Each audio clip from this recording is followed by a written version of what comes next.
What? Oh yeah, from Snowman. Frosty the Snowman. Happy birthday! No, it's not. Yeah, that's right. I forgot about that. Wow, that's been forever. He just keeps saying it throughout the whole movie or whatever. He does every time he comes to life. That's what he said. Happy birthday! It's so silly. It is very silly. I've never seen that. No, No. that's For once, he's not the sheltered one here. Yeah, It's for real. true. I actually know what we're talking about. And very often the Captain America. Oh, I understood that reference. Yes. Anywhw, He was Yes. frozen. So is Captain America the real Frosty the Snowman? Hold on, it was the little butterfly meme. Is this Captain America? Captain America. Is this Frosty the Snowman?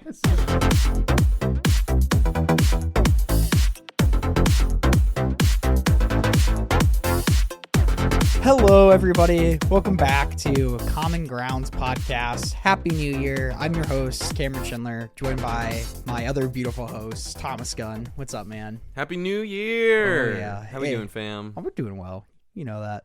And, I think so. and James Erodimus, Hippo. How you doing, buddy? I'm doing wonderful. Happy New Year's, everyone. Awesome. Mhm. How was y'all's New Year Eve? You know, I got to hang out with two of my friends that may or may not be co-hosting this podcast with me.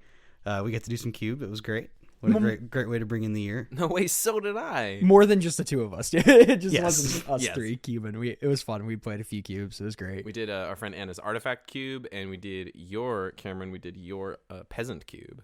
Yeah. It's good Which stuff. boy, Warhammer had some really messed up cards for peasant. I want to brag. I won the artifact cube. Yes. Whoa, I well, won the I mean, artifact cube. Technically, you both 3-0'd because we had 9 people. I think a main deck Shatterstorm. I don't want to hear it. My deck had Ancestral Recall, Time Walk, Mox Pearl, that I had the LED Underworld Breach Brain Freeze combo, where you just like mill myself, make infinite mana, and Aureox Salvagers to make infinite mana. My deck was cracked. It was a powered artifact cube, as you can tell, and it was cracked in half. My deck had like the sketchiest mana on the planet. It had really, really cool welder lines with Brea specifically. And yeah, it was super sick. I got to play like some really nice grindy games with it. It was fun. But that's not Pauper. No, it's not. That's not Pauper at all. We're doing a... I'm sorry, I lied. I played one Pauper playable card in my deck. I played Ichor Wellspring in my deck. Oh, there you go. I had some Pauper cards in my peasant deck. Yeah, In me that too. cube. I had like Rift Bolt, Kessig Flame Breather, and it was like the most medium pile. Oh, Tellarian Terror too. Just the most medium blue-red pile. It was pretty medium looking. I had Esperzoa in my deck, and if you don't know what Esperzoa is, it's 2 in a blue for a 4/3 artifact creature. Here Has he goes. flying, but at the beginning of your upkeep, you have to return an artifact to your hand. So if it's even an artifact, but you got to bounce to your hand. But that with like Synthesizer would be cracked. I had it with like the Warhammer ETB draw card, Squad 2 card.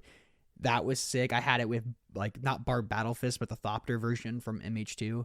Oh, yeah. It makes a Thopter comes attached. Yeah, That yeah. card was like cracked if it was like the late game and it like got going. Yeah, you have long since wanted to have that card be legal in this format, and I'm going to be the bearer of bad news. It ain't happening yet. I mean, Swift Spear got down. I was like, it ain't happening. I don't think Esperzo is It ain't happening township. yet. It dies a lightning bolt, and I don't want to hear your Doomblade argument. yeah.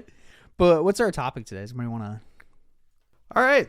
bring us to ground the earth? So since the inception of this podcast, there is something I personally have wanted to go over. I wanted to go over sort of the history of the format a little bit, and today we're going over the history of the ban list in this format. Let's go.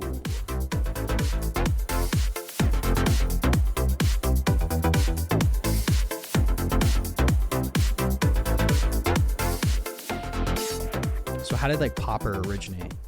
What came first, like the chicken or the egg? What happened? Pauper or MTGO first? Oh, MTGO has been around since like 2002, I want to say, or 2002, 2003. And then several years after the format, or after Moto had been released, the community decided, hey, we want to create this format of all commons, as you know, and we call it Pauper. So it was a Moto specific format. It was a from Moto the specific birth. format. It was just kind of like a friendly creation. Kind of imagine how EDH is created. It was created by people who just had a love for it. So this is the same thing. Had a love for playing powerful common cards at the time. But with that being said, when it was created, it obviously had all the artifact lands at that point, which were just going to be a staple up until even now.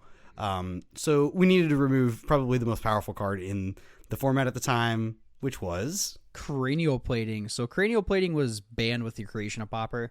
so cranial plating is a 2-mana artifact. It is an equip cost of 1, and it has an alternative equip cost, but you can activate it at instant speed of black, and the equipped creature gets +1/+0 for each artifact you control. And we couldn't really find like a stone set date of the creation of Pauper. All I found was like circa 2008. So as Hippo said, cranial plating was banned just because it's obvious synergies with the artifact lands. It just killing way too easily, and that was banned with the format, so nobody ever got to see that play out. Correct.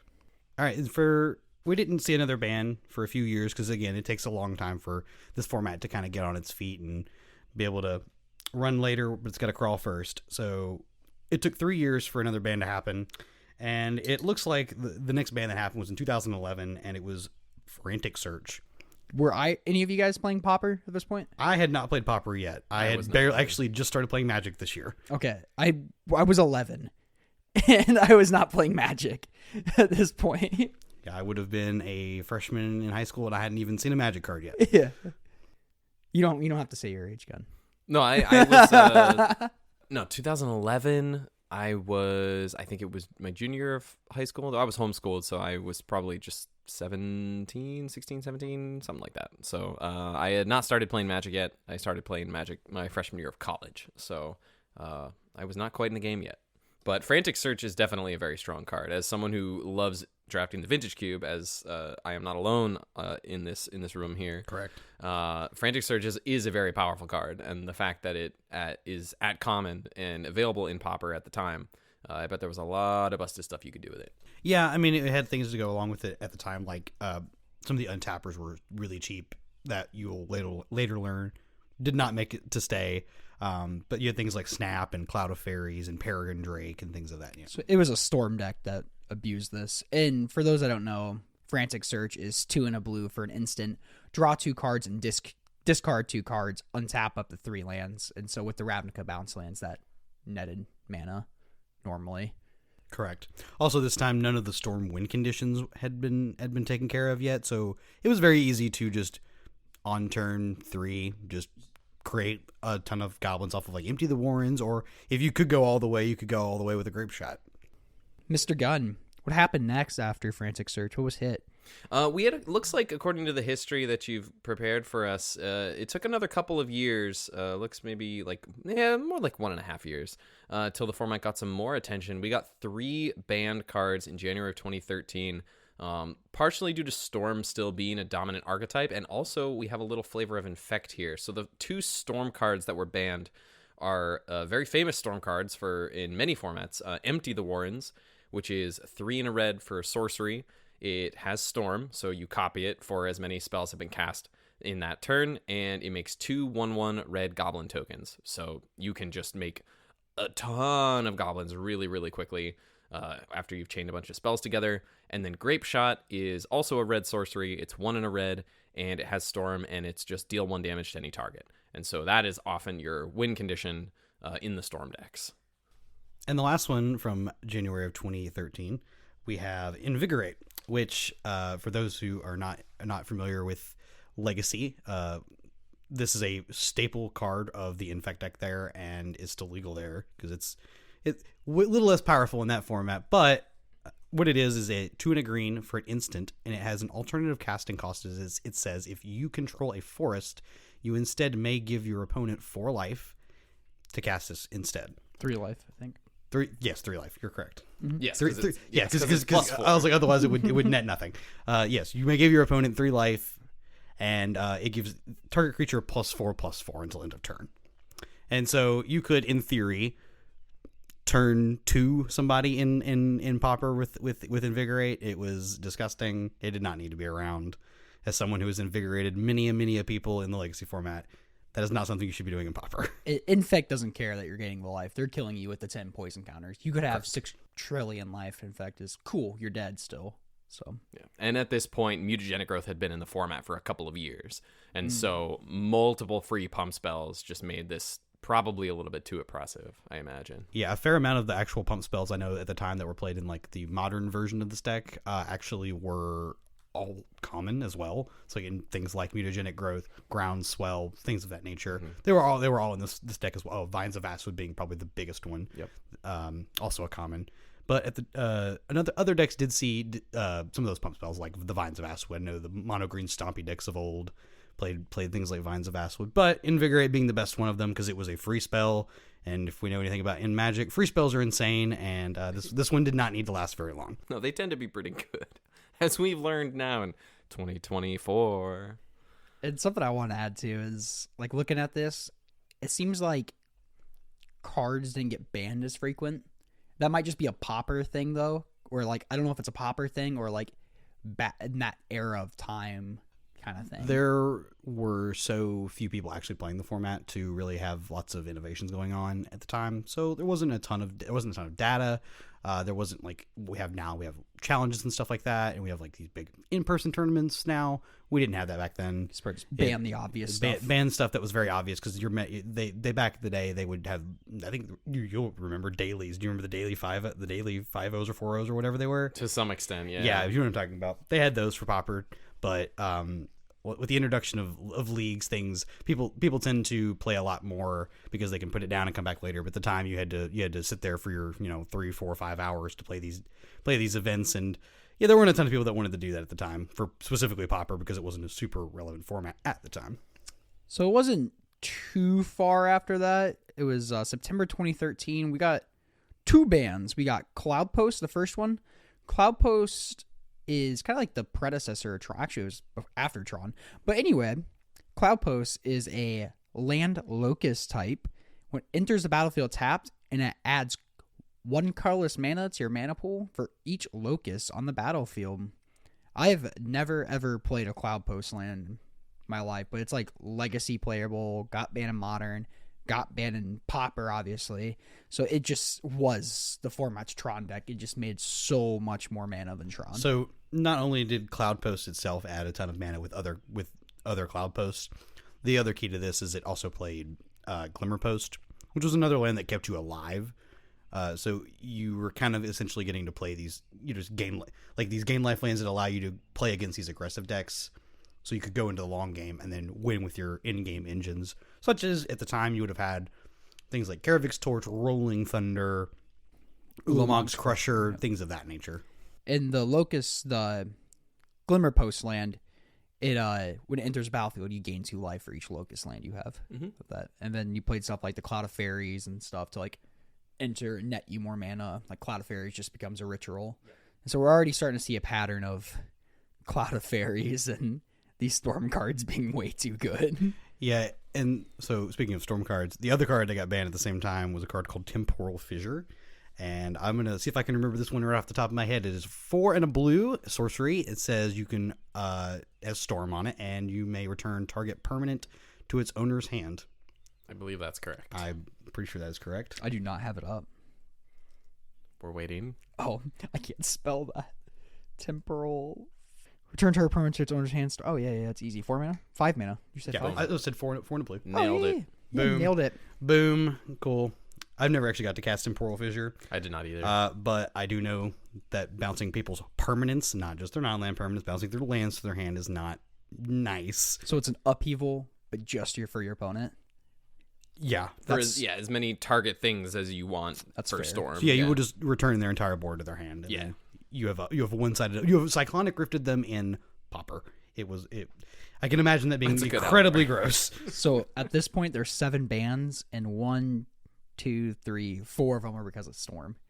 Yeah, Storm is a broken mechanic. I don't know if anybody knows this. They keep banning cards from it, as you will later see. Gunn, you want to hit us with that next card? Sure. So as of the last couple bands, myself and James have been playing Magic at this point. And this next one coming in March 2015. This was a card that I believe with this announcement got banned in a bunch of formats all at the same time. I believe this might have been part of the same ban announcement. I could be wrong. But this card did get banned in a lot of formats at the same time at this point, and that is Treasure Cruise. Treasure Cruise is a sorcery from Khans of Tarkir. It is 7 and a blue to draw 3 cards, but it has Delve, and the Delve mechanic, for those not familiar, lets you pay for the generic mana cost of a spell by exiling that many cards from your graveyard. So if you have 7 cards lying around in your graveyard that you don't care about, then all of a sudden Treasure Cruise is just Ancestral Recall at sorcery speed. And that is a lot of power in one card. That seems fair in a format like Pauper. We don't got fetch lands. I'm going to go with no. Okay, so this is actually, I had been playing Pauper at this time. I did get to play with Treasure Cruise for about 2 seconds, and then it immediately went away. This is the first Pauper ban that I personally remember seeing after I had started playing. Cool. That's funny. You're gonna laugh when you hear the first one I remember. Hearing. I have an idea of what it is, but when I was doing the research, I saw on the Wizards ban announcement the card was more played than Basic Island. Yeah, that's pretty nuts. Yeah, there was also a bunch of the, we had just been introduced to the gain life tap lands from Khans of Tarkir. Oh, wow. So that's a lot of the reason we didn't have a lot of basic ones coming around at the time. Cameron, would you like to read the next one for us? Yeah, we got Cloud of Fairies. We talked about this a little bit already, but it was banned January 2016. Cloud of Fairies is 1 generic, 1 blue for a creature. Summon fairies. It's a 1/1, doesn't really matter. It also flies. Has cycling too, so if you don't want it, you can pitch it for 2. But why wouldn't you want it? The main thing is when it enters the battlefield, it untaps 2 lands. So this often nets mana with the Ravnica bounce lands. And I already said it was banned in January 2016, but it was used in these Storm decks. And Esper Familiars abused it in a combo deck. We've talked about Familiars a little bit on the show, but that and Ghostly Flicker. Yeah, this is actually before that deck had a way to gain infinite life. This is before the 1-drop got printed for that deck that gains them infinite life. Mm-hmm. So it just made infinite mana. It just made infinite mana, and you would win through various amount of cantripping and finding just some silly way to kill your opponent eventually. I don't know about y'all. I'd rather have infinite mana than infinite life. Yeah. I mean, in most scenarios. Sure. Yeah. Usually infinite mana means winning the game. Anyways, also at the same time, Cloud of Fairies got banned. I do know a friend of ours was very hot on the good that they banned Cloud of Fairies. Wub was playing lots of Pauper at the time. So yeah, it seems busted. Probably very well deserved ban. Yeah, that card stuck around for a little too long as well. All these untap effects in Pauper are just kind of silly. So another card from Storm bites the dust. I guess this wasn't Storm. This was more Familiars, but whatever. It's still in that same vein. Yeah. It's still done making so much mana. Basically, it adds to a Storm kill. Speaking of untap effects, though, the next hit on the ban list in order here from November of that same year in 2016 is Peregrine Drake. This is 4 and a blue for a 2/3 flyer, and when it enters the battlefield, you can untap, I believe it's up to 5 lands. It is up to 5 lands. So it's essentially free on its own. But again, same deal with the Ravnica bounce lands. You can net mana. You can combine it with all sorts of things like Archaeomancer, Ghostly Flicker, and just keep making as much mana as you want, and much the same way as the Familiars decks of today. This is just another piece of that, and it was just a little too oppressive at the time, I imagine. This is also one of the first Pauper bans that I remember being aware of at the time, because I think this was a standalone hey, Peregrine Drake's not okay anymore. Correct. I think was its downshift in Eternal Masters. Eternal Masters, yes, actually. I remember that.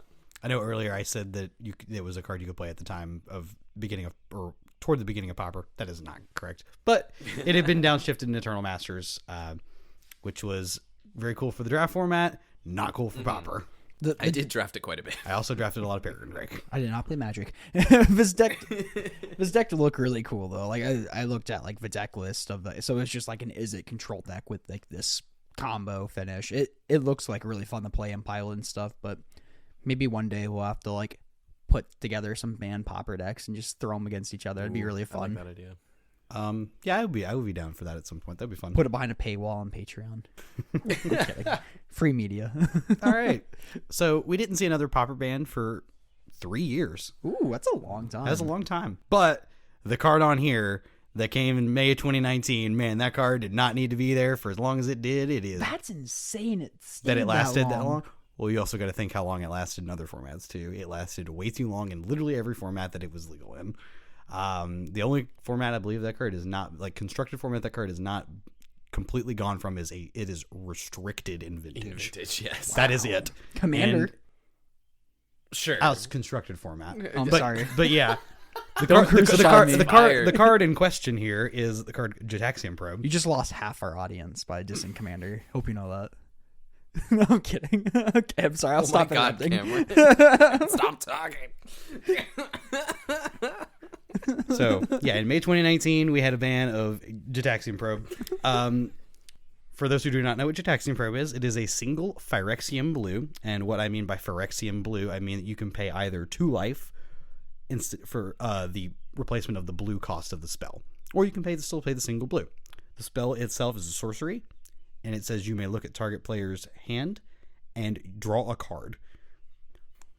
Busted. This card was cracked into for this long. I don't know why. That card was dumb. I miss it so much. I also miss it. It was still dumb. So much. I don't think I've ever cast it outside. I think You were missing out. cube. dude. I know I had one cube deck I have played this in. You have missed out. I know back in the day I played Infect in Modern, and this card was a house. Played Death Shadow aggro when that deck popped off with like the Swift Spears and the Loam Cat or whatever. Loam Lion. It was Step Links. Yeah. Different cat That is for a 1 mana. Popular, Yeah. popular legal card. I think I think it's Pauper legal. I think it's We Pauper just legal. don't have fetch lands. So No. we kind of have fetch lands, but not really. Not really yet. But yeah, no, Gitaxian Probe was busted. You just like combine that with the like Mishra's Bauble, and you just have all this free card draw. And that was Modern specifically, but I can't imagine like Pauper with 4 Gitaxian Probes. You just like play 4 less lands. You have all these blue cards for your. So I think that was like the main thing that like contributed to like that Xerox effect. This and some other spells like made Dimir Delver like cut lands and just be like really lean on spells and threats. and continuing on with the free spells, that was not the only card that got banned at the time. I remember all 3 of these happening and was devastated. Though I think it is for the betterment of the format. I do not think any of these cards should be legal at any point. The next 2 cards we have are, number 1 is Daze. And Thomas, would you like to tell us what Daze does? Sure. Daze is an instant for 1 and a blue. It is essentially what we call a Force Spike, which was a counter target spell unless its controller pays 1, which is the text on this card. However, Daze has the bonus of you may cast it for free if you bounce an island you control to your hand. So it's a really neat way to still have like some amount of counter magic interaction when you're technically tapped out on the board. So good in the early turns of the game. Very, too. very good. Like just Like a tempo huge your tempo opponent play. out. It's totally not a drawback returning a land to counter a spell. No, especially when your deck, if you're playing like a Delver deck where all your threats and spells and interaction are so cheap. I also believe at the time Mystic Sanctuary was printed. When was it would come out later that year. Okay, well, glad they got rid of it before that. I couldn't remember exactly when this when this ban happened.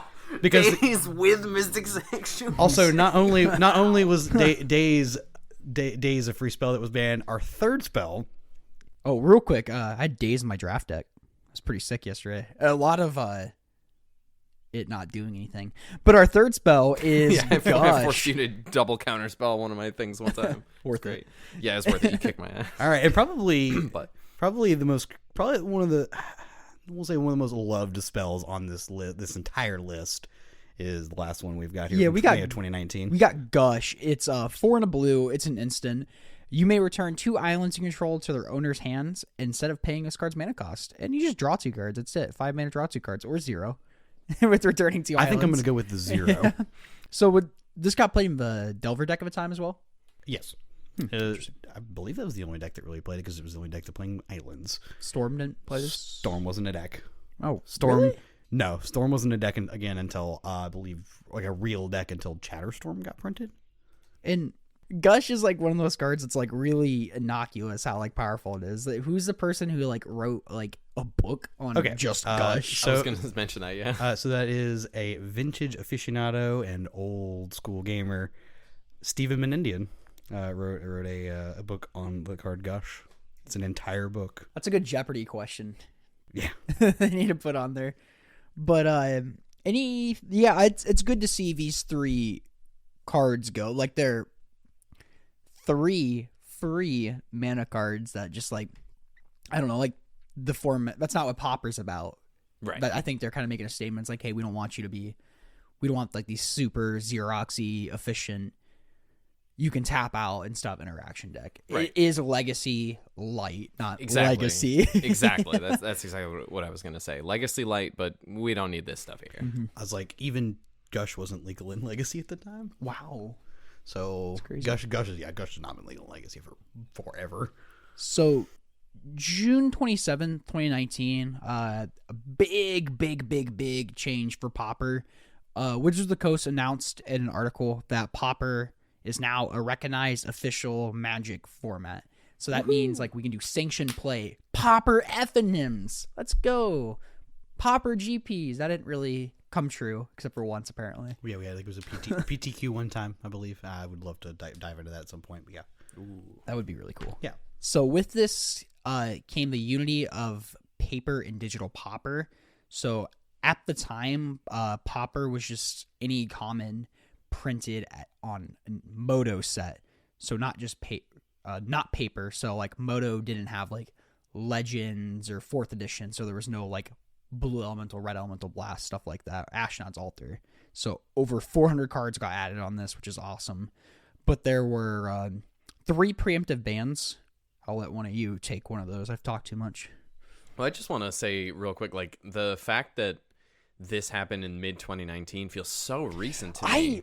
Like I didn't realize that it wasn't so official right off the bat. Yeah, I mean, I knew that it was, it was a community built format and it was on Magic Online and et cetera, et cetera. Like I knew that, but even just when I was just getting started on Magic Online, like 2015, 2016, just like doing vintage cube drafts. And at the time, one of the common ways to start building equity on Magic Online was it was recommended by a lot of people to just find buy a Pauper deck and start playing Pauper events and see how you do there, and because it's a nice low investment way to get started and kind of mostly free to play, et cetera. And so I did that. Like I had a really, really bad green black like Wild Mongrels Gurmag Angler deck, and it was fun but not good.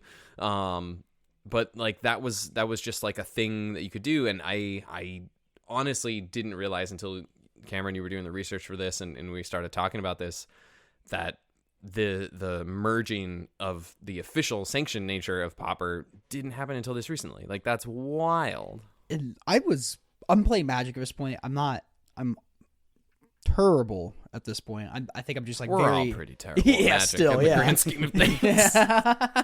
But like I'm just playing Commander, kind of hanging on my LGS.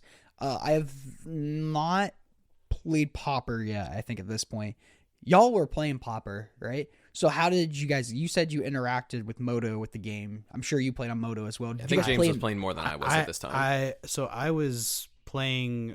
So I actually started playing Pauper in 2015, I believe. Yeah, 2015. I remember the first deck I ever got to play was this really sweet, and turns out it's still almost nearly a deck now. It's just basically the like Jeskai like what would be now like a Jeskai Ephemerate deck. It was basically just like the Core Sky Fisher and Clint Hawk and Muldrifter, Ghostly Flicker piles. But anyways, I did have at some point like quite an extensive amount of the format like that I got to play with. It was very from then on for several years. This would have been about the time that I would have been on a bit of a lull of playing Pauper. It wasn't really no one was playing it in paper around our area or at the time, not that much. I mean, I had I think like one deck that I like personally played at the time was Elves. I played a ton of Elves at the time, but I think I wasn't really playing a lot online at the time. So just a few people had a Pauper deck on them before this, but like very uncommon. Yeah, see in paper. Not common. Good job. What a good joke to start the year. All right, it's in the podcast. All right, peace out, guys. We'll see you next time. Thanks for watching. Yeah, and I know in our local area there were a couple people that were staunch Pauper believers, and we tried to make Pauper happen. It was just really really rough at the time. There were a lot more people focused on more constructed formats at that point.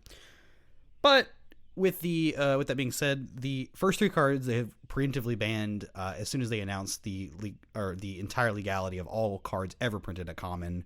Yeah, that's huge too. That is very huge. Over 400 cards. Yeah, that's a lot of cards. You get but your red and blue blasts. Yeah. You get Ashnod's Altar. You get a lot of stuff. I remember watching, the professor made a video on this. And I remember watching it when it came. I didn't even play Pauper. And I remember watching the video just because professor, and like rewatching it for this video. I'm like, man, I'm like, this is wild. Like I was like hyped to rewatching it. That's awesome.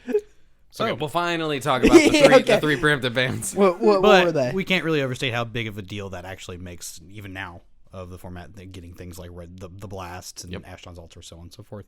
But the 3 cards that were banned preemptively as that was being announced were Hymn to Torak, which is black for a sorcery, and it says target player discards 2 cards at random. I don't know if anybody's ever been Hymn to Torak. Oh yeah, it feels real bad, especially when they hit your lands and you just can't play the game anymore. Yeah. Also, so with people blowing up your lands, sinkhole. Also, black sorcery, destroy target land. That's fair. Because that's a common somehow. Yeah, that's a common back in alpha, beta. Yeah. And then the last one is an actual common printed originally in Fallen Empires. Good job. Fallen Empires is High Tide. So High Tide is a singular blue for an instant. It says until end of turn. Every island in play now taps for an additional blue. The only good card in Fallen Empires. Alongside Hymn to Torak. Oh, yes. Yeah. Okay. The only 2 good cards in Fallen Empires. I would agree with that statement. Yes. Yes. I would agree with that statement. I have to go back and watch like the resleevables. Yeah, I'm fairly certain that those are the only 2 cards worth much in that format. All right, but not too long after that, we had a card in October of the same year get banned. This card made it all of 4 months. Dude, this card was also like so innocuous, like in spoiler season. So the card in question is a card called Arkham's Astrolabe. It is an artifact that cost a single snow. Yes. Not confusing. Not at confusing. All. Can I pay black for it? You may pay black with a snow-covered swamp. Oh, okay, got you. But you can pay any swamp mana any snow-colored mana into this. Swamp mana. No wingdings. Not swamp mana. No wingdings. We must have Nobody likes a snow mana invested into the spell. Yes. So what it does is when it enters the battlefield, draw a card, and you may tap a snow and tap this to filter. No, it's any. Is it any? Yep. Oh, I thought it was a snow. Nope, any. Okay, well that gets You sound like you played quite a bit of this card. But what it does, if you filter it through this, it does make a snow because it is itself is a snow permanent, and it just filtered for a color. This is about the time I probably started playing a little bit more at the time. I do remember cards that were good with it were things like Core Skyfisher, Glithawk. It was really, really, really good in the Tron decks at the time. Oh, sure. We played a lot of snow-covered islands in the deck. It was really good in the Mardu style decks with Glithawk and the Core Skyfisher and stuff like that. But that card being incredibly innocuous as to what it does, it made a bunch of piles of cards. Turns out this format does not need to be a bunch of piles of cards. It was just like free to run, and it was obviously like the best mana fixing available. And not only was it just like a pile of cards, it started to become the best obvious pile of cards. So like you said, people were playing these Core Skyfishers and Trinket Mages to go grab it, and then why not just play Ephemerate too? Because this is MH1's out. That's a huge deal. Right? MH1 came out, like a bunch of cool cards. So it was just grinding people out of the games like crazy. Yeah, I'm glad I didn't stay around too long. Mana fixing at that cheap of a cost is not healthy. I was not like a big constructed person yet at this time, and I remember when I saw Arkham's Astrolabe getting banned in Modern, and I'm like, I don't see how this got banned. This thing's like so like, and I remember like seeing the foil and like my LGS's like bulk thing, and then I looked it up. I'm like, oh, it's like a $15 foil at the time, and I'm like, why? You scooped it up. Yeah, I did not scoop it up. It was really, really gross. Yeah, it's not good to have these, just generic piles of cards. It's just not healthy. Like, it creates a very homogenized format where that's not what we're looking for in Pauper. We want kind of definitive things that are going on. And we didn't get another ban until almost a year later.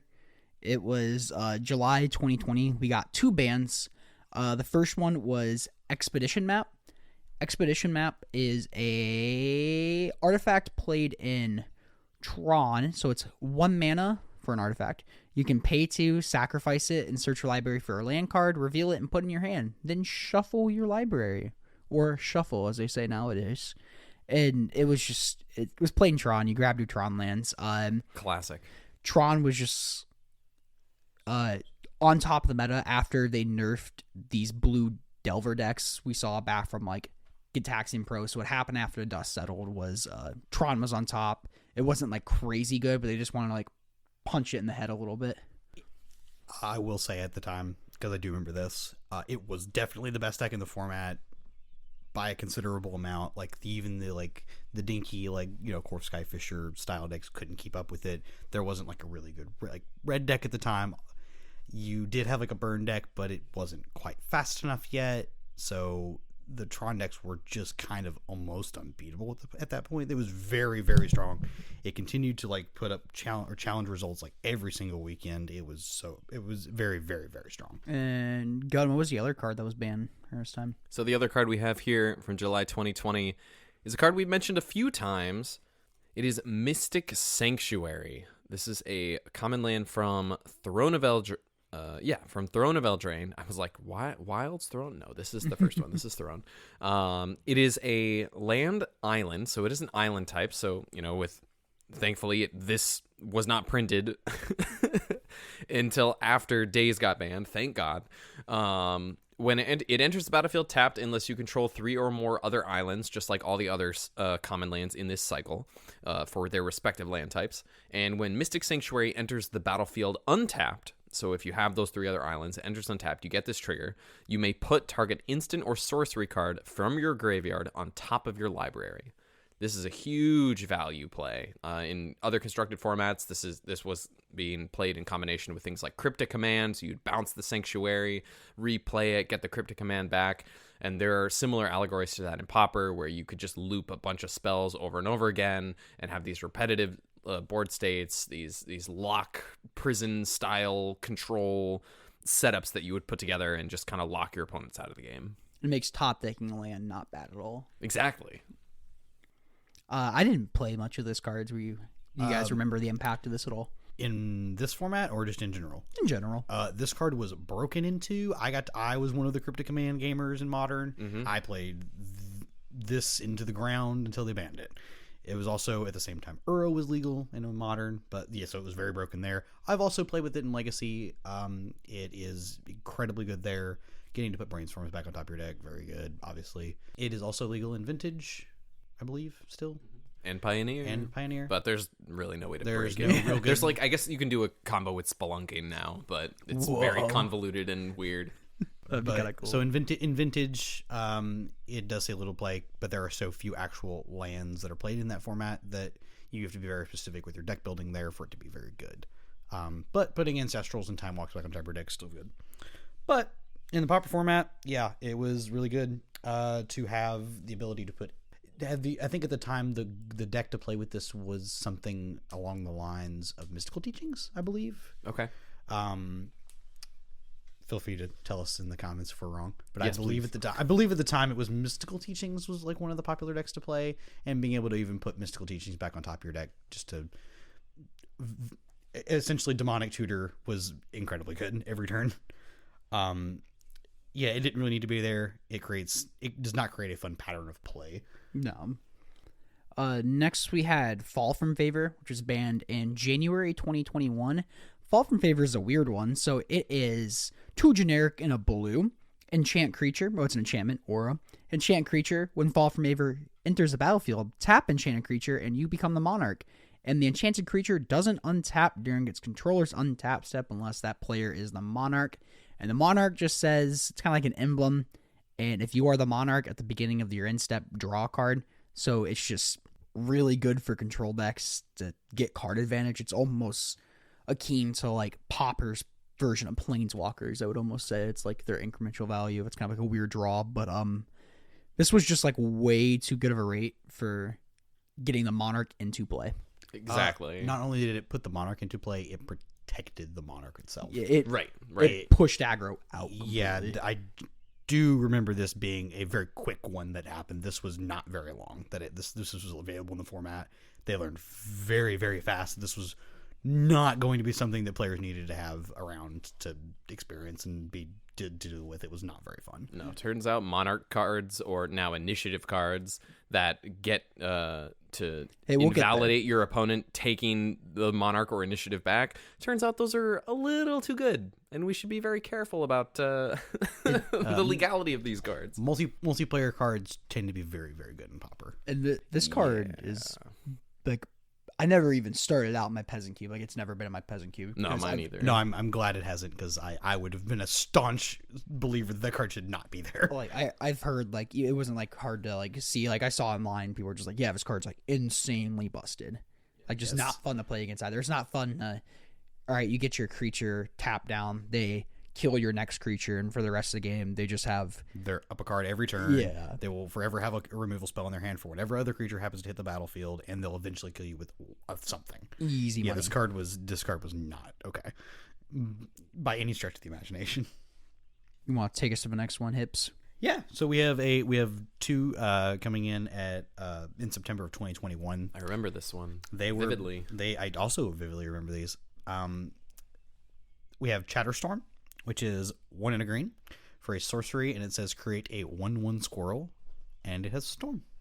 Oh, a storm card. Crazy. You're telling me a storm card got banned? What? Amazing. Yeah, storm cards are broken. I don't know if we've made that clear at this point. Storm cards don't need to be in this format. They're very hard to interact with. Yeah, Chatterstorm did not make it very long. They left Galvanic Relay in, though. For now. I thought that was, yeah. And I thought that was interesting at the time they left it in. Yeah, for now. They also left Weather the Storm. But me and my fellow red mages will just have to deal with that one. Because like gaining 3 life on Storm is like, whatever.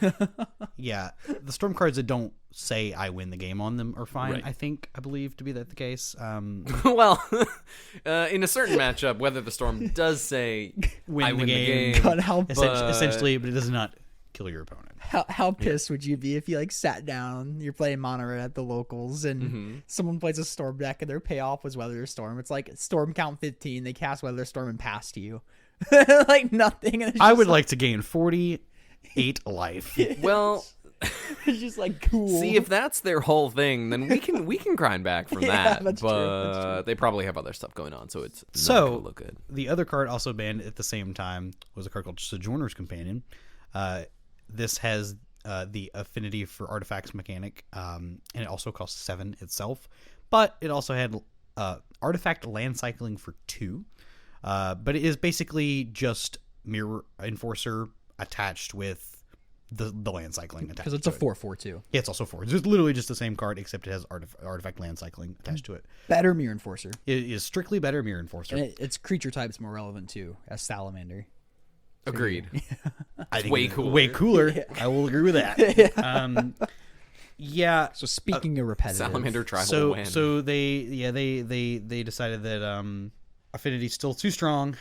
This continues to be a recurring theme from now until probably the end of whenever the artifact lands may eventually get the axe at some point. But that was really all that happened for quite some time.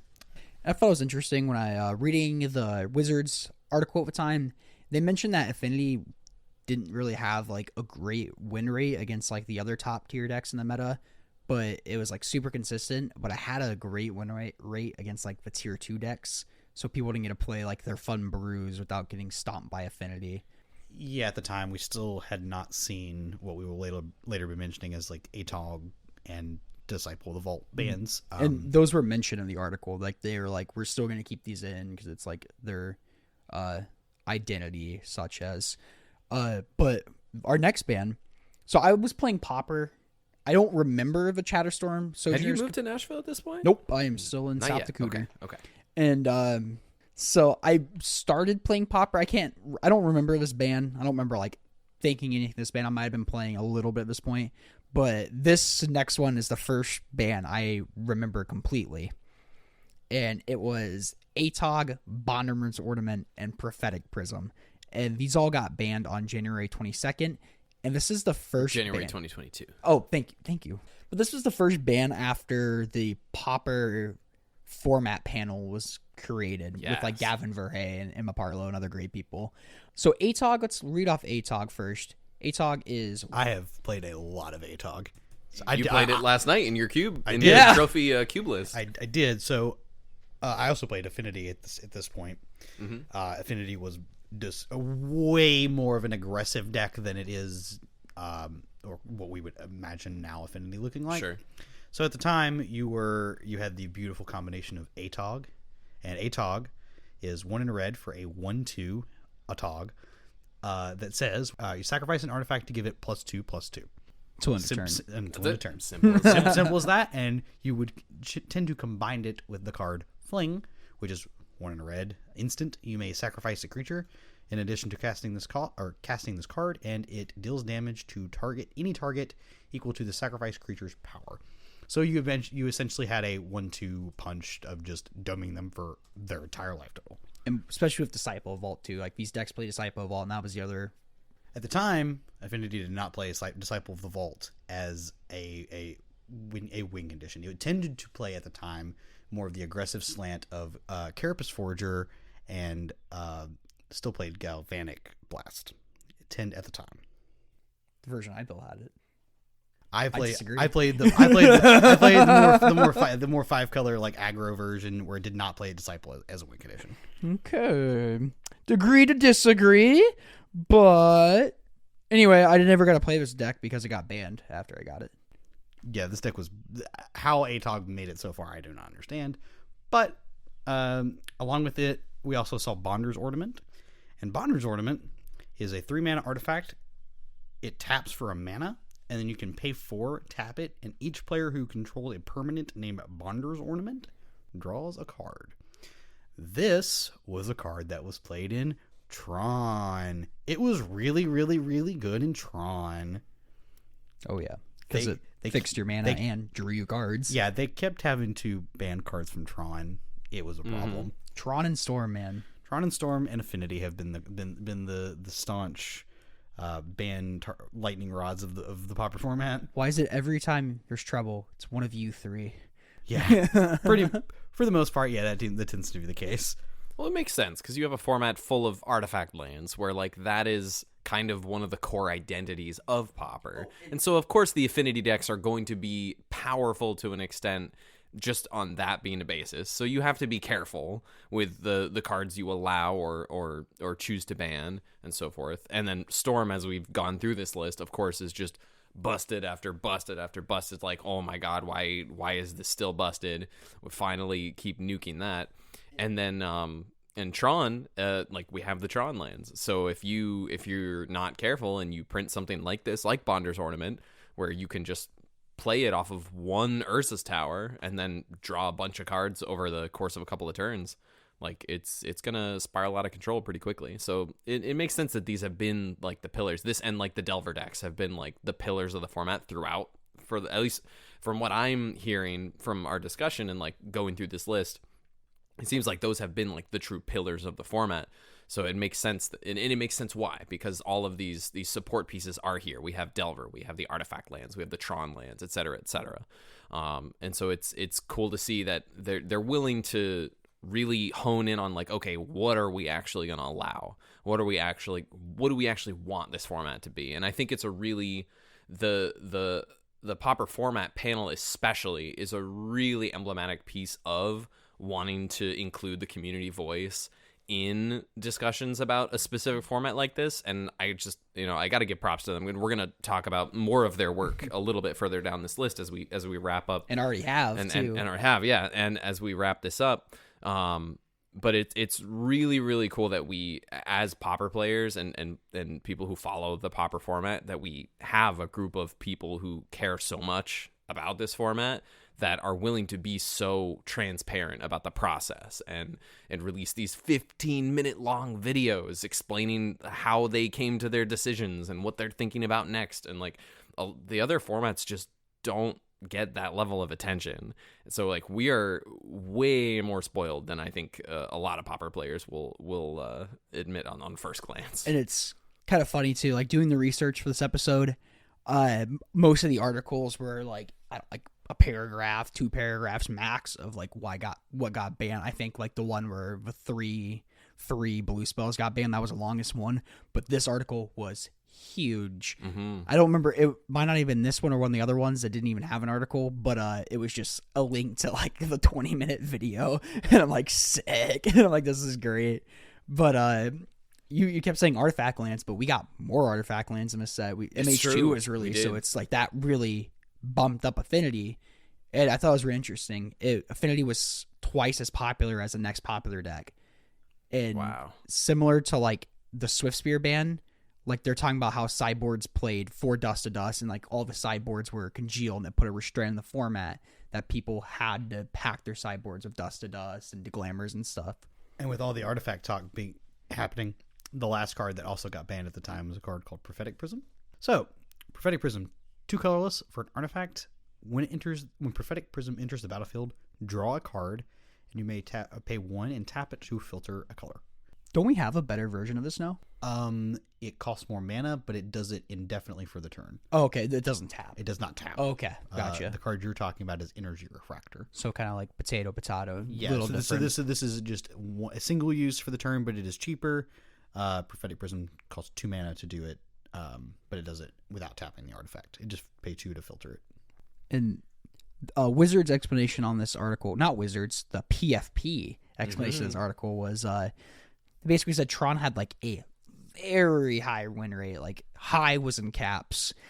And James is just nodding so much. And like Tron wasn't just like, I don't think Tron was what people wanted Tron to be. It just played it was 5 colors, it played the best cards, and Bonder's Ornament let them play the 5 colors and also drew them the cards. So Tron just needed to get smacked on the head again. Yeah, when you have the ability to filter all this mana for such a cheap cost and be able to cast any spell basically you want to within the format, that's again we've at that point moved into this homogenized idea of what the Tron deck should look like. Like Tron, it tends to be these like big like X spells that you like filtered a couple colors into, or these like Ulamonk's Crushers, and at this point we've moved into 1 and 2 mana cards because you just can. And this is not what the idea of this is not really what the Tron deck wants to do at this point. I just remembered. Okay, so I was not playing Pauper when this got banned. I just built my first Pauper deck, and I played my first Pauper event I think like the following like Monday or Wednesday after this ban announcement.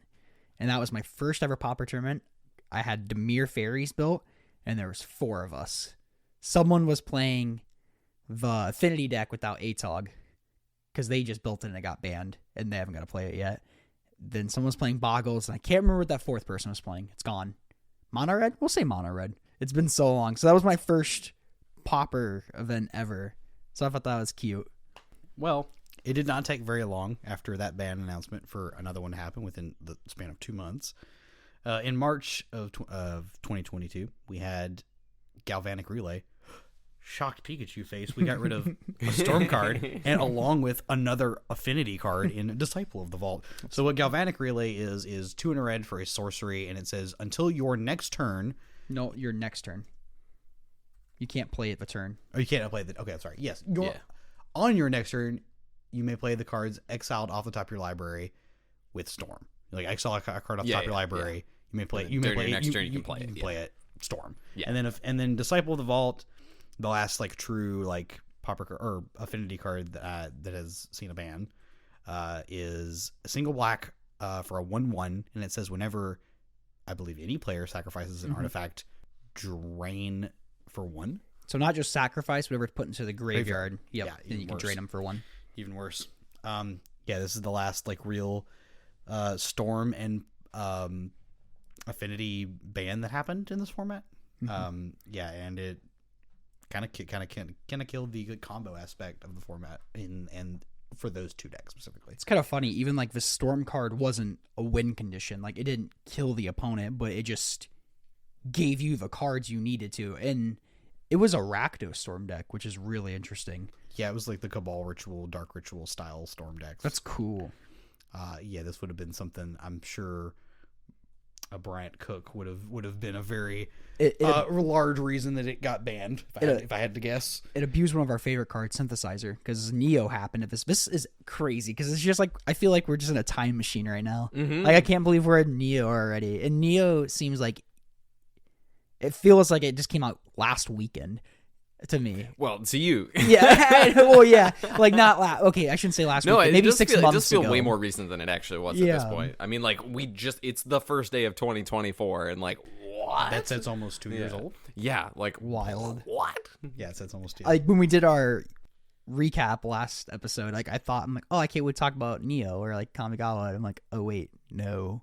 That was a year ago. Yeah, I'm like, we're not going to be talking about that. But Synthesizer was printed. It was played in these Rakdos storm decks with Deadly Dispute and that fun stuff that we still see today. And they were talking about even banning Deadly Dispute or Synthesizer, and I'm glad these are still here. Yeah, there's an identity to the format where I believe there should be some like top tier cards, and those are 2 fantastic top tier cards that should exist, I believe. Because if you at some point you start to neuter every thing that like is an engine in Pauper, and then it just becomes kind of like very boring. And I think having some very powerful cards like these 2 specifically in current metagame is very good for the format. So why did Disciple the Vault get hit then? Why did Disciple get hit? It gave this like the affinity deck like already had a good aggressive matchup because your dudes were just bigger than everybody else's dudes. It gave you this like incentive. It disincentivized your opponent from like making combat happen, and it was terrible. Gotcha. Cool. At that point, like you like attacking your 4/4 into their 4/4. Cool. We'll both lose a 4/4. You also lost 1 in that exchange, and I'm up 1. Like. It just was not like healthy. 1 life or like it was okay. It was a lot. It's a Yep. So yeah, it did not need to happen. And Affinity still had a free sack outlet in Cart Clan Shaman to give like those non-interactive kills that Wizards is not a fan of, or the PFP. What got banned next, Gun? So next in September 22, in the summer between these Galvanic Relay Disciple bans in March and our next bans in September, we had one of our Commander Legends, I think it was the Baldur's Gate set, and that introduced a mechanic that has plagued pretty much every 1v1 format in which it's been legal, and that is the initiative. Turns out, as we had said before, mechanics designed for multiplayer do not balance very well when you play them in single player or 1v1 games. Or I should say more than multiplayer Magic. You understand what I'm saying, right? Right, fam? You get me? I got you. Right? Yeah. I got you. So the PFP, the Pauper format panel, had another long video explaining their thought process. And this is after some breakout challenge results from some like blue-black like initiative, like turbo initiative decks that were just like wrecking the format, just like absolutely cleaning house. And we had 4 initiative creatures banned. I also want to make note that these cards were not immediately available on Magic Online. That's true. So that definitely had it. I believe if they were immediately available as soon as the set was released, they wouldn't even have made it this far. That's fair. Like, that's totally fair. Incredibly disgusting. Yeah. It was kind of like a cute fringe strategy. Like in the few paper events that were happening. It's like, oh, this is like pretty cool and fun and stuff. Like the turbo stuff wasn't discovered until it got put on MTGO. Gun, you want to read these cards out so we know what they do? Or should we? Do you want to explain what the initiative is? Yeah. So the initiative is a mechanic that's similar to if you're not familiar with the initiative, if you played in the Adventures of the Forgotten Realms set, they introduced dungeons, and there were 3 different dungeons to choose from. And you would venture into the dungeon, you would pick a dungeon, and you would follow it. Every time you ventured, whatever cards you were playing with would say you would venture. You would move to the next room in the dungeon until the dungeon was complete, and then you could move to another one if you ventured again, and so on and so forth. And there were all sorts of little effects, like make a goblin token, or make a treasure, or your opponent's creature gets -4/-0, or you draw a card, and then at the end of the dungeon, there was usually some big payoff. The initiative, also with Baldur's Gate also being a Dungeons and Dragons world, it was also a dungeon. It was the Undercity. However, the initiative and the Undercity were designed for multiplayer, for more than just 1v1, because the Commander Legends Baldur's Gate set was not only a commander focused product, it was also a multiplayer draft format as well. And so you would have a pod of 8 drafters, and they would split into 2 pods of 4, and you would play in that way, which in that context was really fun. I never got to play much for myself, but I heard from you guys, from friends, that if you actually played a couple drafts of it, it was actually really fun. I mean, Cameron, you and I have pie gouged with Commander Legends Baldur's Gate packs, and even that's super fun. The initiative only lets you choose the Undercity as the dungeon, and there is kind of a prescribed order that is way more broken than any other order to go through. The first step gets you a basic land. The second step, you put 2 counters on your guy. The third step, your opponent loses 5 life, which is huge. It's not so much when your life is 40, but when your life is 20, that's huge. Then you draw a card. So on and so forth. You start it when it hits play, you get the initiative. If your opponent can attack you and hit you and get the initiative as well, and then they start the initiative, but then you can get it back, and then you go to the next step from where you already were, which is slightly different from venturing into the dungeon. It's just a whole mess. I feel like I'm not even describing it correctly. It's just a whole mess. The big difference with venturing a dungeon is that was the only way you could venture into the dungeon. If you killed the creature that ventured of a dungeon, it's over. They're not unless they play another creature, they're not going further into the dungeon. But with the initiative, until they hit you, you're still getting that value. So if y'all get to a point where it's they play an initiative creature, they kill it, and they don't hit you, or you kill the creature they play next, you still have the initiative. You're still getting this value. Yeah. So it doesn't matter if you play Dark Ritual Land, Lotus Petal initiative creature, and you have 2 cards left in your hand, because they're not going to hit you back. You have the initiative on turn 1 or 2, so it's going to crawl you back into the game. So, and if we really want to see how much this compounds over the course, the final level of this dungeon, no matter which direction you take, is reveal the top 10 cards of your library. You may put a creature card from among them on the battlefield. It gets 2 +1/+1 counters. Correct, 2? It might be 3. 3 +1/+1 counters, even better. And it gains hexproof until your next turn. Yeah, this is so disgusting. Now imagine... It searches a basic land, puts it in your hand again. Because you hit another initiative creature. Yeah. I was about to say you tend to just find another initiative creature and put it onto the battlefield, and you can start going through the dungeon again. Dumb. This also, I will mention another card that people have talked about being extremely overpowered over the course of its time. Pauper is Ephemerate. Having Ephemerate with these silly initiative creatures, just turboing your way through the dungeon, and you just gain an insurmountable advantage by having this mechanic introduced to 1v1 formats. It's so silly. And if none of you have heard of the initiative before this podcast and heard us trying to explain it to you, when I'm sorry, you might just have to look at it. It's kind of hard to see it.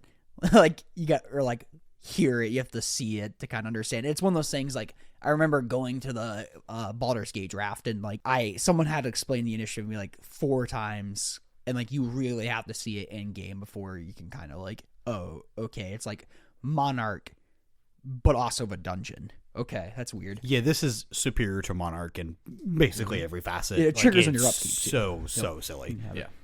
And so they decided to ban 4 of there were 7 cards at common that give you the initiative. Mm-hmm. They decided to ban 4 of them. They banned both black creatures. One of the black creatures is the only 5 mana creature that was banned. All of the rest of the 4 are all 4 mana. But they banned both black ones because Dark Ritual exists, as it was really easy to turbo them out.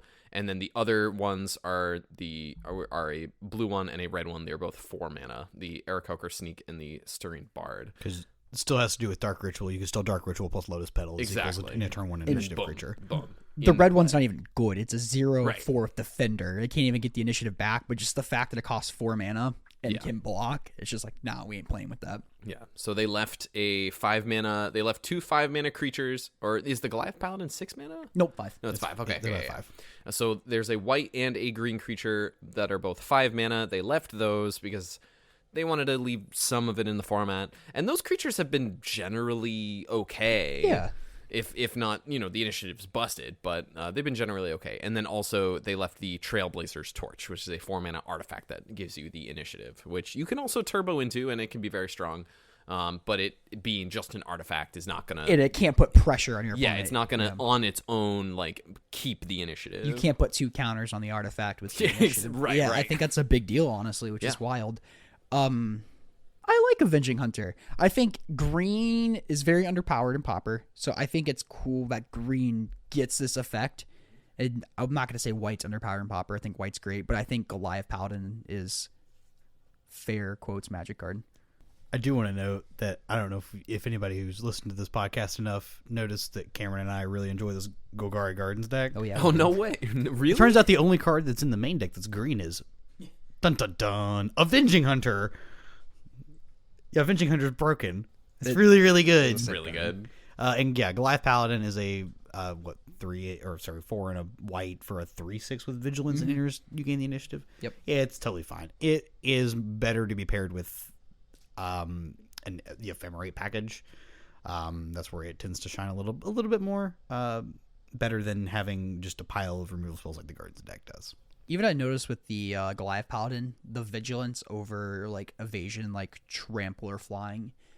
It's if someone's playing a low to the ground flying deck and you play your Goliath Paladin, sometimes they will take the initiative back and you will not get it back. Yeah, here's we're talking like the Delver decks, Fairy decks, like just being able to come across, or a Glenhawk even so those style creatures being able to come over and just steal it, and you just like are never able to take it back. It's kind of rough, but that's why I get the Goliath Paladin specifically tends to be paired with things like Ephemerate, so you can gain it back if you are not able to take it back by combat.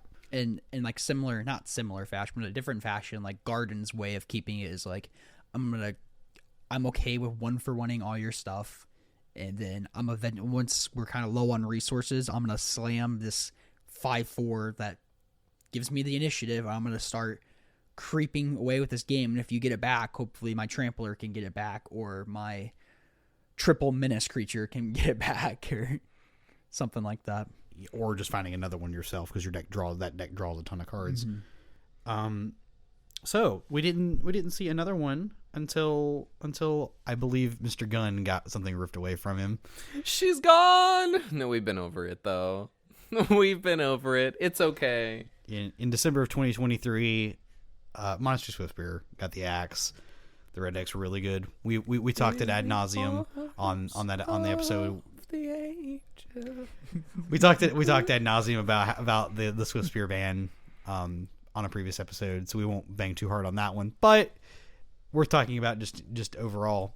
That means that is like I believe the first red card or first aggressive red card that gets the axe. Because otherwise we have affinity red cards, we have storm red cards, we have the initiative creature. Right. Yeah, I think this is the first looking through the list, this is the first like red deck wins aggressive ban. It's also one of very few, if not only, downshifted. Oh no, we got Peregrine Drake as well. So it's one of very, very what's the word I want to use? Downshifting Monoron. Select few. One of very select few downshifted two common cards that are on the ban list, which is kind of cool, honestly. Which that would lead me to believe that that most of the downshifts have generally been pretty good for the format.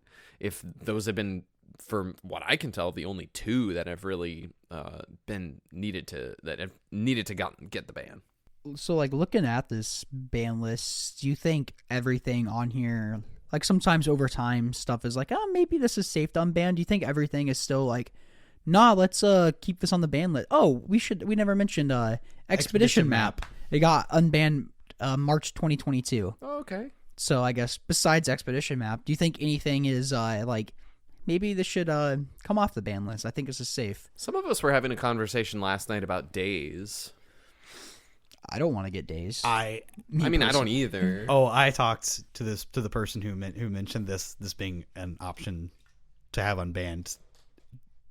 I quickly said, hell no, and then gave just numerous reasons why that is not okay.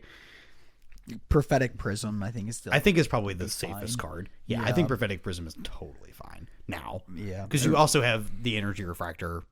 Like, you're not going to play both of these. You're going to play one or the other. And I actually think in the world that we currently live in, I still think Prophetic Prism is a better card, honestly, for the Tron deck that's going to use it. So I think that's probably the only card I personally would unban. But that's not even adding anything good to the format. So Pauper's got like a good ban list, I should say. Like, everything on here I think is pretty well deservedly banned. Yeah, I would agree. I can say, aside from now, currently, and the way things are, the Prophetic Prism is like the only card that could be let free, and I don't even know that it would see play. Yeah, that was fun. Yeah, that was super fun. I think we had planned to go over challenges and challenge results from this weekend. We've been recording for well over an hour. I told you. This was going to take forever. Yeah. I'm like, you still want to challenge? No. I'm glad we took the time, though, because it's really cool, going through the whole history of the format. It's cool to see where we started and now where we are. And it's interesting to think, do you guys think that there's anything that's currently in the format that could potentially be on, like, a watch list? I think they've mentioned... You could think of one card in particular? Like they said, like, the PFP is very transparent, and they even said, like, this glitters thing, we're keeping a close... Like, they said they're keeping a close eye on the glitters affinity and stuff, maybe if that just keeps murdering people, I could see that going, but... It's very good. I wouldn't be, like, angry if, like, the other initiative creatures just bit the dust one day, because they're not very... I don't want, like, accessible to new players. Like, it's kind of like, I hate explaining it to a new player. Like, not because I'm mad at the new player, because I'm like, this mechanic's so stupid and everything I sound feels like I'm making it up. to be fair, in our local group, we also have a 10-year-old who looks dead in the eyes of a middle-aged man and says, "Do you know how rebound works?" Like a baller. So, like... But no, I think cards I think are on the lookout, aside, from one that they've already mentioned, because they've also mentioned other unbans as well. They've mentioned things like High Tide, and so on and so forth. Sure. So I think there are the cards that I think that maybe on their list that are extremely powerful engines. I don't think they necessarily need to be banned yet. Given the proper cards added, they might. But things like Synthesizer is an extremely powerful card. I would cry. I do not think it is powerful enough for that. I think it is good to have as a staple of the format. Do not get that misconstrued. I do not think it needs to be banned. I think it is a power level that could be, but I do not think it is on that level yet. Do y'all want to turbo through a challenge real quick? Yeah. You just want to, like, read them off super quick because you're fast? Because you play mono red? Sure. Yeah, we can turbo through. We'll give y'all a little taste. Segway music. Well, that's not exactly what the music sounds like.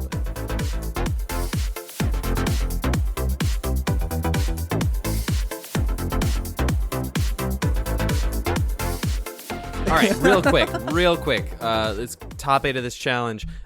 In no particular order, quarterfinals.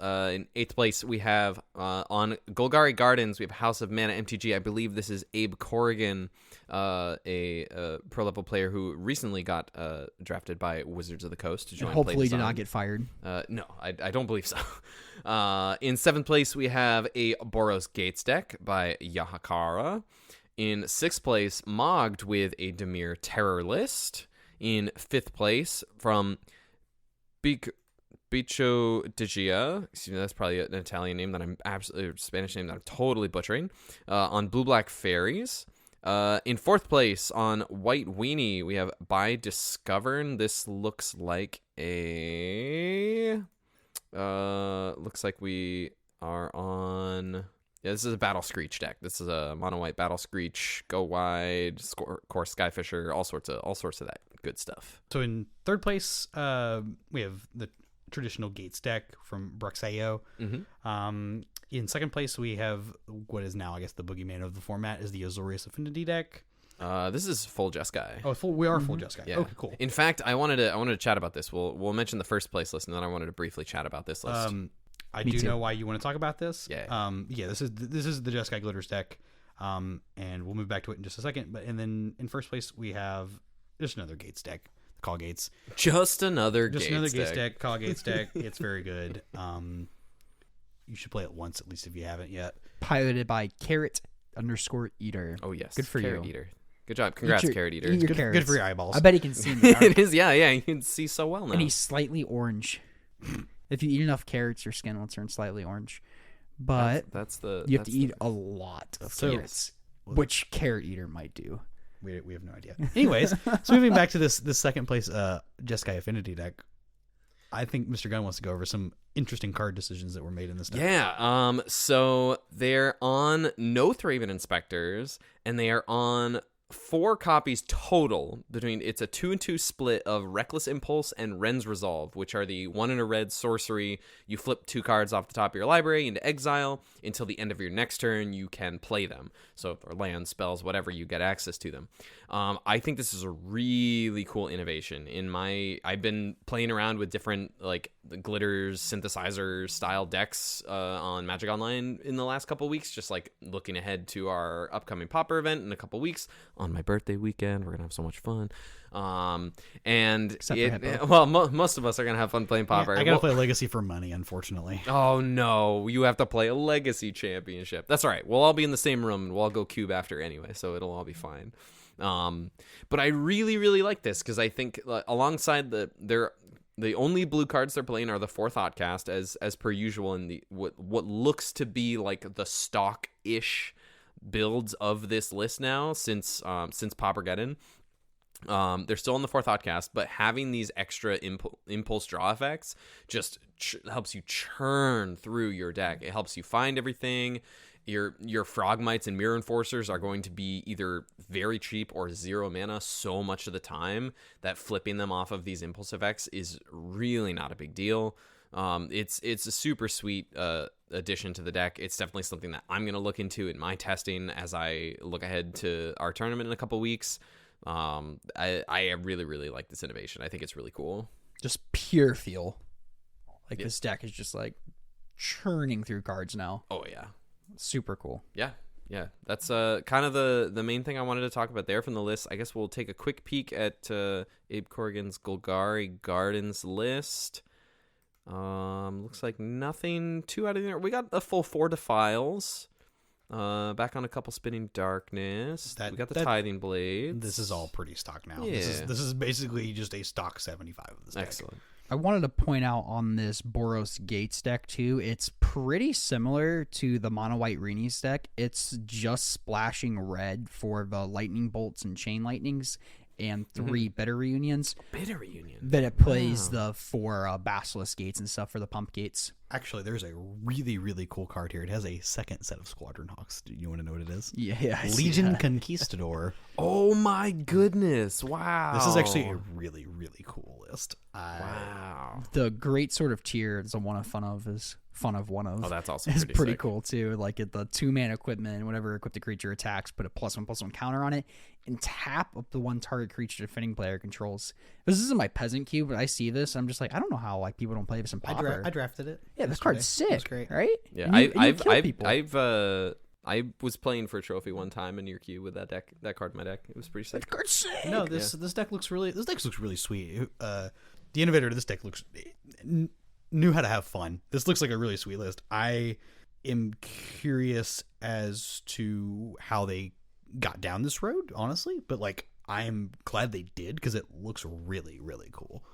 One thing I'd be a little bit scared of playing this is like you do have your core Skyfishers, but like you're not playing like synthesizer or anything. So I feel like once you're out of gas of a deck, you're out of gas. You're looking to bid a reunion with the core Skyfisher here. I think it's really your big thing. Yeah, I mean you get to like quote draw more cards off of it, but like it's also it's costing more mana, so it's a little trade off here. But the haste bit on this card is actually really, really important because if you like late game like top deck, assuming that you've played none of the like Squadron Hawks or Legion Conquistadors, you just like top deck and are able to play multiple of these in a turn, and you just like activate the bidder reunion or like dome you for a ton. It seems really, really cool. That is pretty sick.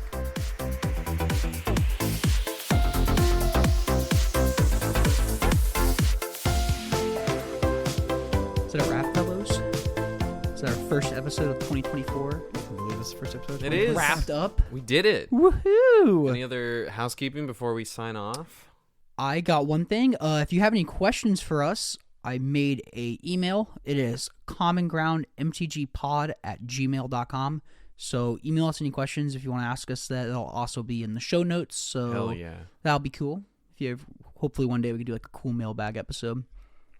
I would also like to say that I have officially locked myself in for Chicago to go to this Pauper Cup along with you, Cameron. I'll be there as well. Mr. Gunn has to unfortunately participate in the Pro Tour. Oh no, I have to play the Pro Tour. Yeah. I don't know. It could bomb out and play Pauper with you guys. I was going to say that'd be cool. Mike, that wouldn't be cool. No, it would not be, but it would also be cool. Then you get your nice butt consolation kicked in prize. Yeah, a consolation prize of getting to play. Like if my Friday goes to crap, then trying to keep a reasonable rating on this podcast. If my day one of the PT goes to crap, then I can play the Pauper Cup with you guys on Saturday, and then can go play. Can still play the Pro Tour players PTQ on Sunday. What are you looking at up there? I don't know. I'm just looking up to the left while I think. Staring at my wall. Yeah, you got cool stuff on the wall. But anyway, if you made it this far, you must like us somewhat and don't find us annoying or tolerate us. That's a way to put it. You should leave a review. That helps a lot. Like that boosts some ratings and stuff. Follow Hippo and Gun on Twitter. They have a Twitter account and stuff. Email us a question. I'd appreciate that. That'd be cool. Answer that Spotify thing. And Common Ground MTG Podcast might have a Twitter at some point soon too. Yeah, I need to do keep that. Keep an eye out. Keep an eye out for that. Maybe in the show notes. If not this week, then next week probably. I will do that at some point. I swear. I don't. We're gonna do it. We're gonna do it after we shut this down. We'll set it up. I don't want to make a Twitter. I don't want to be on Twitter, but I might. No, have I feel to. that. But all right. Peace out. We'll catch y'all next week. Later, everyone. Thank you, fam. We appreciate y'all. Be safe. Happy New Year. Yeah.